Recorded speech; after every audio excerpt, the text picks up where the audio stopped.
So I got the old tractor loaded up here. Gonna go over to the new spot and hopefully do some plowing. Hopefully it'll go alright. This plow is not in the greatest of shape, but hopefully it will do its job. Also, the height adjustment here doesn't work. It's stripped out and welded. So, and these, what do you call them? Like stabilizer arms, like stabilizer bars. These here all froze up, so they won't adjust. I may be able to free them up later, but I hadn't had time. But we're gonna hope for the best. See how it goes. I may have to get a new arm there so I can adjust the height, because ideally when you plow, you run your first row, and then when you get your tractor over in the the rut of that row, plowing your next row, you need to adjust the plow up for that. And I'm not going to have that ability, so we're just going to have to plow it all straight like that. So hopefully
first pickup of the day.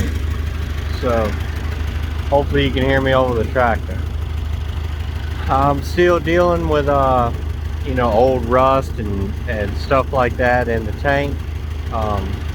Usually doesn't give a problem unless you use it a lot, shaking it around and all, you know, like I'm doing here, plowing, and when we did it doing hay and everything. So what happens is it gets stopped up coming from the tank. Comes out of the tank at the bottom. It's a strainer in there and a cutoff valve, and it goes to the sediment bowl. Comes